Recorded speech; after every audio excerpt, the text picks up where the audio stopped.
आज के क्लास में हम लोग क्लास 10 के वृत्त से संबंधित क्षेत्र के बारे में पढ़ेंगे। तो इससे पहले हम लोग वृत्त के क्षेत्रफल और अर्धवृत्त का क्षेत्रफल और परिमाप निकालना पढ़ चुके हैं। आज हम लोग पढ़ेंगे त्रिज्यखंड।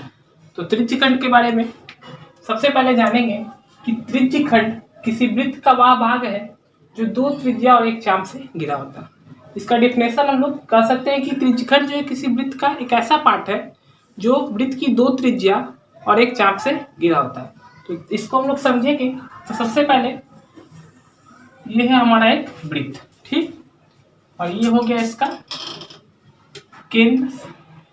हम यहाँ से दो त्रिज्या को मिलाएंगे तो दोनों एक दूसरे पर एक कोण के द्वारा, ये दोनों के बीच में एक कोण बनेगा। तो OA और OB क्या है? वृत्त की त्रिज्या है, ठीक। और ये जो पार्ट है, ये पार्ट क्या है? चाप है, ठीक। अब यहाँ पर कोई एंगल बनता है थीटा, ठीक है।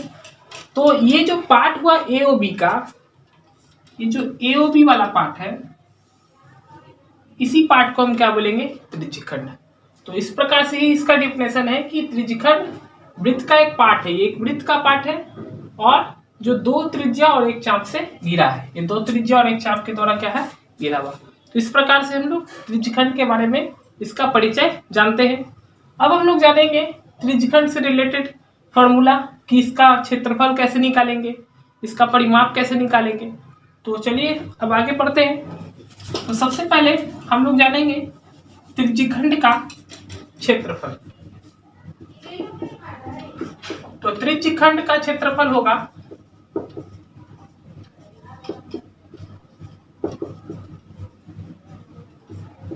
त्रिज्यखंड का क्षेत्रफल क्या होगा, हम लोग इसको जानेंगे। तो सबसे पहले हम लोग इस बात को समझेंगे कि त्रिज्यखंड जो है यह पार्ट है, हमको इस पार्ट का क्षेत्रफल निकालना है, ठीक। तो यहाँ पर जैसा कि हम वृत्त में जानते हैं कि वृत्त का क्षेत्रफल क्या होता है? पाई आर स्क्वायर। वृत्त का क्षेत्रफल क्या होता है? पाई आर स्क्वायर होता है। लेकिन यहाँ पर ये पूरा वृत्त जो है 360 डिग्री का होता है। लेकिन यहाँ जो एंगल कटा है, ये कितने एंगल का कटा है ये हमको मालूम नहीं, लेकिन हम थीटा मान लेते हैं। तो ये क्या है? 360 का थीटा कोई पार्ट है, ठीक है। तो इस कारण से इसका क्षेत्रफल हो जाएगा पाई आर स्क्वायर थीटा बाई 360। यानी जितना डिग्री का एंगल बनेगा उतना डिग्री का पार्ट इससे कट जाएगा। अगर ये एंगल 90 डिग्री का होता, अगर हम मान लेते हैं कि ये एंगल जो है 90 डिग्री का होता इस तरह का, तो क्या ये पार्ट निकल जाता वृत्त में से? तो ये पार्ट क्या है? चौथाई पार्ट था। तो हम कह सकते थे कि एक चौथाई पार्ट जो है निकल गया। तो ठीक उसी प्रकार से जितना डिग्री का एंगल होगा उसी अनुसार जो है हम त्रिज्यखंड का क्षेत्रफल, वृत्त के क्षेत्रफल को उतना पार्ट में हम बांट सकते हैं। अगर ये 60 डिग्री का एंगल होगा तो ये पूरा सर्किल जो है 6 टुकड़ा में काट सकते थे अगर हम 60-60 का कटेंगे। तो इसलिए इसको हम क्या कर सकते थे? 1/6। तो ये जो भी त्रिज्यखंड का क्षेत्रफल होगा वो वृत्त के क्षेत्रफल का कोई पार्ट होगा। तो यहाँ पर थीटा जो भी होगा उसके अनुसार हम त्रिज्यखंड का क्षेत्रफल निकालेंगे। तो इस प्रकार से हमारा त्रिज्यखंड का क्षेत्रफल बना पाई आर स्क्वायर थीटा बाई 360। अब इसके बाद हम लोग जानेंगे चाप की लंबाई। तो इस चाप की लंबाई अगर हम निकालने के लिए पढ़ेंगे कि इस चाप की लंबाई क्या होगी, ठीक है। तो ये चाप का लेंथ क्या है? AB। तो चाप AB की लंबाई, ठीक है। तो जैसा कि हम लोग वृत्त के, ये चाप जो है वो क्या है? वृत्त की परिधि का एक पार्ट है। तो हम वृत्त की परिधि क्या पढ़े हैं? 2πr वृत्त की परिधि होता है, ठीक है। और ये जो चाप है वो क्या है? वृत्त की परिधि का एक हिस्सा है। तो ये जो है और कितना इसका लेंथ होगा, इसके लिए हम इस एंगल थीटा एंगल पे डिपेंड है। तो इसीलिए इसका परिभाषा जो होगा, इसका जो फॉर्मूला बनेगा 2πr थीटा बाई 360, ठीक है। क्योंकि यहाँ पे थीटा एंगल बन रहा, पूरा वृत्त जो है वो कितना पार्ट? 360 एंगल बनाता है। तो ये 2 से 360 कट जाएगा तो होगा पाई आर थीटा बाई 180। तो इस प्रकार से इसका फॉर्मूला हो गया पाई आर थीटा बाई 180। इसको एक बार फिर से समझते हैं। हम लोग को चाप ए बी का लेंथ बताना था। तो चाप ए बी के लेंथ के लिए हम लोग क्या किए, चूंकि ये चाप ए बी जो है वृत्त की परिधि का ही एक हिस्सा है, तो सबसे पहले पूरा वृत्त की परिधि 2πr को लिखते हैं। और उसके बाद ये लेंथ जो है इस बात पर डिपेंड कर रहा है कि एंगल कितना डिग्री का एंगल फॉर्म होगा। तो यहाँ पर थीटा एंगल है, इसलिए θ/360 लिखे हैं। और ये 2 से 360 को कट करेंगे तो 180 टाइम में, तो पाई आर थीटा। त्रिज्यखंड की परिमिति के बारे में जानेंगे कि त्रिज्यखंड की परिमिति का फॉर्मूला क्या होता है। तो चलिए इसको समझते हैं कि त्रिज्यखंड की परिमिति क्या होगा। तो जैसे ये हमारा एक त्रिज्यखंड है, ठीक। तो त्रिज्यखंड की परिमिति का मतलब ये जो एओबी पार्ट है इसका हम लोग को परिमिति बताना है। तो जैसा कि हम लोग पढ़े कि इस चाप की लंबाई क्या था, पाई आर θ/180, ठीक। इस चाप एबी की लंबाई, जब हमको इसकी परिधि निकालना है तो परिधि के लिए हम क्या करेंगे, ये O A distance, O B distance और ए बी डिस्टेंस, क्योंकि अगर हम ए से चलते हैं तो ए से हम ओ ए जाएंगे, ओ बी जाएंगे, उसके बाद बी से ए आएंगे, इतना ही डिस्टेंस ट्रेवल करेंगे। तो इसलिए कि सबसे पहले ये part pi R θ/180, O A part R और ओ बी पार्ट आर। इस प्रकार से हम लिख सकते हैं पाई आर θ θ/180 प्लस 2r। इस प्रकार से हम इसको लिख सकते हैं। अब यहाँ से दोनों जगह में r कॉमन है तो इस r को हम कॉमन कर लेंगे, तो यहाँ बचेगा पाई θ/180 प्लस 2। तो इस प्रकार से हम इसको लिख सकते हैं कि ये जो वैल्यू आया है यही हमारा क्या हो गया, त्रिज्यखंड की परिमिति। त्रिज्यखंड की परिमिति हम लिखेंगे 2 प्लस पाई θ/180 इंटू आर। तो ये हो गया हमारे त्रिज्यखंड की परिमिति। तो इस प्रकार से हम लोग सीखे कि इसका फॉर्मूला जो है त्रिज्यखंड का क्षेत्रफल, चाप की लंबाई और त्रिज्यखंड की परिमिति को हम किस प्रकार से निकालेंगे फॉर्मूला को। अब हम लोग त्रिज्यखंड के बारे में एक और बात के बारे में समझेंगे कि जो एओबी पार्ट है ये, इस भाग को हम लघु त्रिज्यखंड कहते हैं। ये जो पार्ट है छोटा वाला पार्ट, इसको हम क्या बोलेंगे, लघु त्रिज्यखंड, ठीक। और ये जो बड़ा पार्ट है, इस बड़े पार्ट को हम कहेंगे दीर्घ त्रिज्यखंड।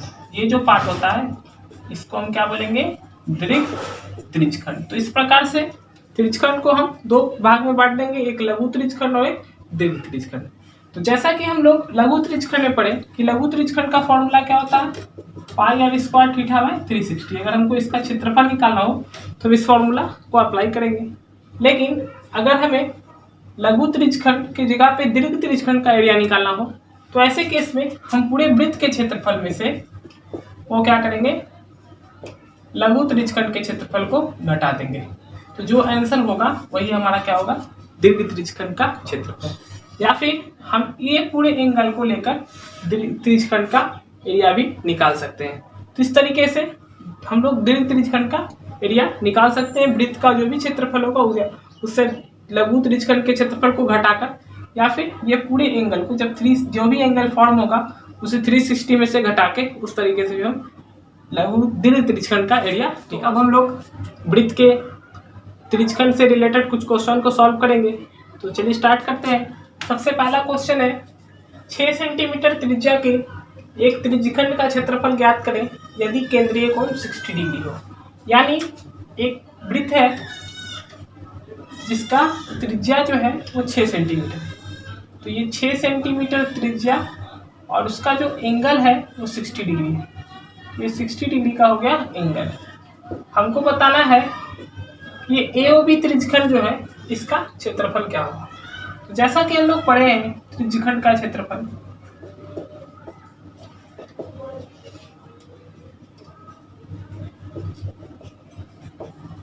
पाई आर स्क्वायर θ/360।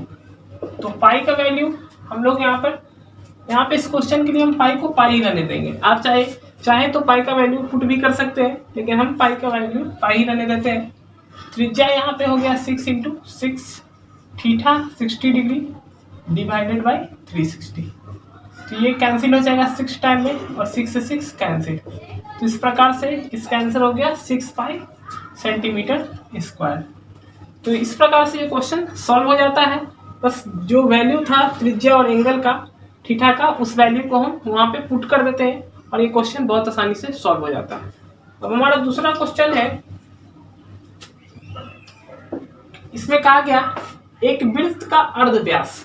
अर्धव्यास का मतलब क्या होता है? त्रिज्या। तो किसी वृत्त की त्रिज्या जो है वो 6 सेंटीमीटर है और केंद्र सेंटर ओ है। तो हम एक वृत्त बना लेंगे। ये हो गया एक वृत्त, इसका अर्धव्यास 6 सेंटीमीटर, सेंटर ओ। एक त्रिज्यखंड AOB इस प्रकार है, तो एक त्रिज्यखंड बना लेते हैं हम AOB। तो ये हमारा एक त्रिज्यखंड AOB बन गया और यहाँ पर 30 डिग्री का एंगल फॉर्म हो रहा। मेरे से क्वेश्चन है कि चाप AB, लघु चाप AB की लंबाई बताइए। तो ये जो चाप है AB, ये लघु चाप है और ये जो पूरा पार्ट होगा, इस पार्ट को हम क्या बोलेंगे? दीर्घ चाप। जो त्रिज्यखंड में कटा हुआ चाप होता है छोटा, उसे हम क्या बोलते हैं? लघु चाप। और ये जो बड़ा पार्ट है इसे क्या बोलेंगे? दीर्घ चाप। तो लघु चाप AB की लंबाई बताना है, तो हम लोग फॉर्मूला पढ़े हैं, लघु चाप AB की लंबाई। चाप की लंबाई का फॉर्मूला हम लोग क्या पढ़े थे? पाई आर थीटा बाई 180 डिग्री। तो ये पाई को हम पाई ही रहने देते हैं। यहाँ पे त्रिज्या कितना है? 6, थीटा है 30 डिग्री डिवाइडेड बाई 180। तो ये 6 टाइम में और 6 से 6 कैंसिल, तो इसका आंसर हो जाएगा पाई सेंटीमीटर। तो इस प्रकार से ये क्वेश्चन भी हमारा सॉल्व हो जाता है। अब हम लोग का एक और क्वेश्चन है कि किसी वृत्त में केंद्रीय कोण 90 डिग्री वाला एक त्रिज्यखंड काट लिया गया। तो हम एक वृत्त बना लेंगे और इस वृत्त में 90 डिग्री का एक त्रिज्यखंड काटा गया। तो हम इसमें एक 90 डिग्री का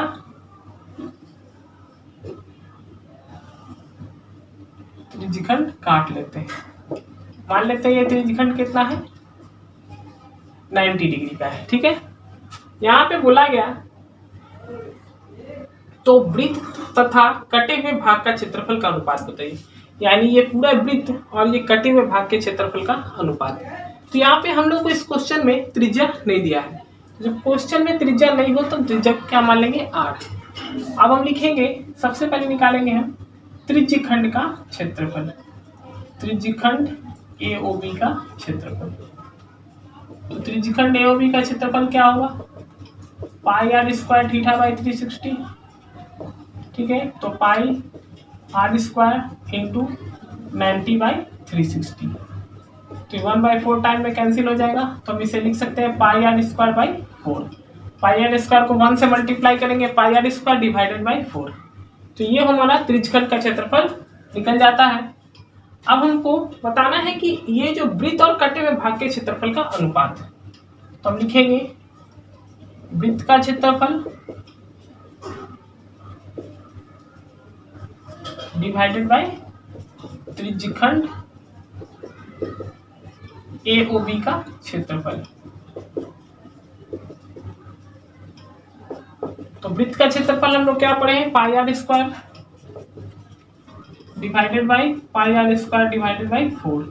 ये 4 ऊपर चला जाएगा, तो 4 pi R square divided by pi R square. Pi R square से पाई आर स्क्वायर कैंसिल हो गया, 4/1 यानी 4। तो 4/1 रेशियो बताना है, तो हो जाएगा 4:1। तो इस प्रकार से ये क्वेश्चन सॉल्व हो गया। इस क्वेश्चन में बोला गया था कि एक 90 डिग्री का त्रिज्यखंड किसी वृत्त में से काट लिया गया, तो ऐसे कंडीशन में वृत्त का क्षेत्रफल और त्रिज्यखंड के क्षेत्रफल का अनुपात क्या होगा। तो वृत्त का क्षेत्रफल हमारा पाई आर स्क्वायर और त्रिज्यखंड का क्षेत्रफल हम लोग निकाले पाई आर स्क्वायर बाई 4। 4 जो है मल्टीप्लाई हो जाएगा 4 pi R square divided by pi R square. Pi R square से पाई आर स्क्वायर कैंसिल हो गया, तो 4/1 4:1। इस प्रकार से क्वेश्चन सॉल्व हो जाता है। तो नेक्स्ट क्वेश्चन में कहा गया है कि एक वृत्त की त्रिज्या 3.6 सेंटीमीटर है। तो एक वृत्त हम बनाते हैं, इस वृत्त की त्रिज्या 3.6 सेंटीमीटर है। तो त्रिज्यखंड की परिमिति ज्ञात करें यदि केंद्रीय कोण 36 डिग्री का हो। एक 36 डिग्री का एंगल यहाँ पे बन रहा है। हमें बताना है कि इस त्रिज्यखंड की परिमिति क्या होगी। तो जैसा कि हम लोग जानते हैं यहाँ रेडियस 3.6 सेंटीमीटर और थीटा इक्वल टू 36 डिग्री। तो जैसा कि हम लोग जानते हैं त्रिज्यखंड की परिमिति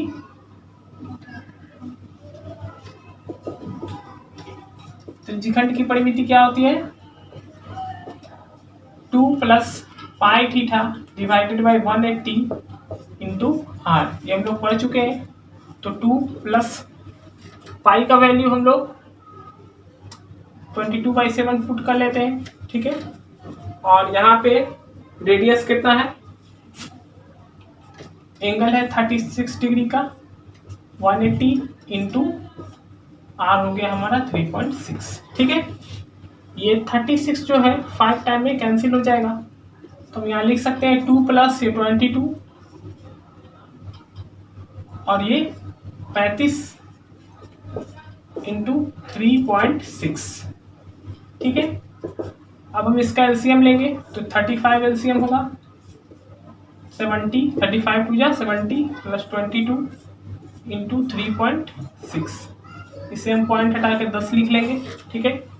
अब यहाँ पे इन दोनों को हम ऐड करेंगे तो 92/35 इंटू 36/10। अब इन दोनों को मल्टीप्लाई, पहले हम इन दोनों को काट लेते हैं 18 और 5 टाइम में, ठीक है। 18 और 5 टाइम में कैंसिल हो जाता है। अब हम इन दोनों को मल्टीप्लाई करेंगे